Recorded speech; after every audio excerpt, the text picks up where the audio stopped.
पोषण जो उचित मिलेगा बच्चा भी स्वस्थ रहेगा। कैसे देना है आहार समझा रहा हूँ बार बार। बच्चा जो स्वस्थ बनेगा घर का वो नाम करेगा। सुन लो मेरी यह बात समझा रहा हूँ बार बार। आदर्श विद्यालय के आदर्श बच्चे, जैसा कि आप सबको पता है कि आज शनिवार है और प्रत्येक शनिवार को हम लोग मुख्यमंत्री विद्यालय सुरक्षा कार्यक्रम के तहत सुरक्षित शनिवार का कार्यक्रम करते हैं। तो आज सुरक्षित शनिवार का विषय है कुपोषण से होने वाली परेशानियां और इसके समाधान के संदर्भ में जानकारी। अभी आप लोगों को विद्यालय आपदा प्रबंधन कमेटी के सदस्यों बाल प्रेरकों के द्वारा बहुत सारी जानकारी दी गई। आधुनिक समय में कुपोषण एक गंभीर समस्या बन चुका है। तो कुपोषण क्या है? कुपोषण का अर्थ शरीर को आवश्यक पोषक तत्व का नहीं मिलना, जिससे शारीरिक और मानसिक विकास बाधित हो जाता है। यह समस्या सिर्फ गरीब वर्ग तक सीमित नहीं है, बल्कि कई बार जागरूकता की कमी से भी संपन्न परिवार के बच्चे और युवा भी इससे प्रभावित होते हैं। क्या मतलब हुआ इसका? आप लोग खाने में क्या ज्यादा पसंद करते हैं? कुरकुरे मुरमुरे खाते हो ना, फास्ट फूड खाते हो, ये खा के पेट भरते हो। तो वैसे जो इस तरह का भोजन करते हैं वह कुपोषण का शिकार हो जाएगा।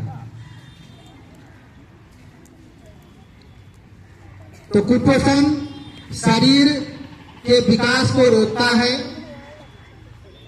और कई गंभीर बीमारियों का कारण भी बनता है।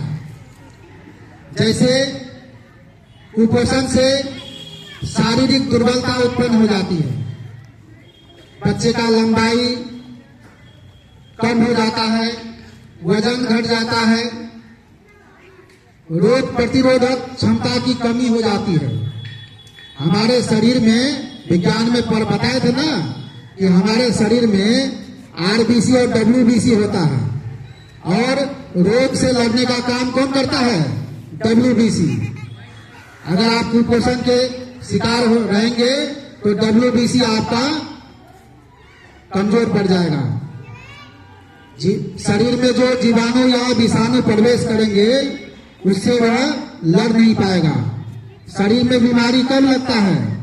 जब हमारा डब्ल्यूबीसी कमजोर रहता है, उसमें बैक्टीरिया और वायरस सक्रिय हो जाता है, जिसके कारण हमारे शरीर में बीमारी पकड़ लेता है। रोग प्रतिरोधक क्षमता की कमी, वही जो बताए डब्ल्यूबीसी हमारे शरीर में जो रोग से जो लड़ता है उसको मारता है, शरीर में कोई रोग उत्पन्न नहीं होने देता है। तो यह क्षमता की कमी हो जाता है कुपोषण के कारण। बुद्धि और मानसिक विकास में बाधा, अगर आप कुपोषण के शिकार हैं तो आपका बुद्धि मंद बुद्धि के हो जाएंगे, आपका मानसिक विकास नहीं होगा। और कुपोषण से एनीमिया, एक बच्चा कह रहा था एनीमिया, एनीमिया मतलब क्या है? खून की कमी। कुपोषण से शरीर में ब्लड की भी कमी हो जाती है। गर्भवती महिलाओं को उचित पोषण नहीं मिलने से नवजात शिशु भी कमजोर होते हैं। तो कुपोषण से बचाव के क्या उपाय हो सकते हैं? कैसे हम कुपोषण से बचें? हम कुपोषण का शिकार नहीं हो तो इसके लिए क्या करना होगा? नंबर 1, संतुलित आहार का सेवन। संतुलित आहार के बारे में बताए थे ना। संतुलित आहार में जैसे देखो ये बच्चियां पकड़ी हुई है, कार्बोहाइड्रेट, प्रोटीन, खनिज लवण, वसा, ये जो है पोषक तत्व है। और भोजन में सभी पोषक तत्व का जरूरी है। कितना कैलोरी, कौन पोषक तत्व लेना है, यह बहुत जरूरी है। तो कहने का मतलब संतुलित आहार का लेना जरूरी है, संतुलित भोजन करना है। ठीक है। हरी सब्जियों, फल, दूध और दाल का सेवन। हरी सब्जी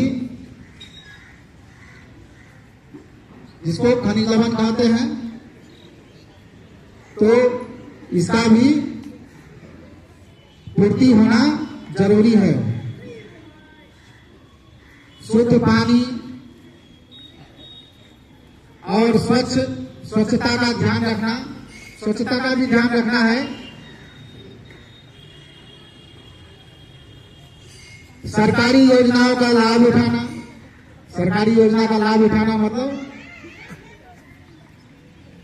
जैसे विद्यालय में एमडीएम चलता है ना, इसमें जो है यह ख्याल रखा जाता है कि आपको पोषक तत्व मिले, इसलिए हर दिन का मेनू अलग अलग होता है। हर दिन का मेनू अलग अलग होता है ताकि आपको पोषक तत्व का पूर्ति हो सके। आंगनबाड़ी में भी पोषण योजना चलता है।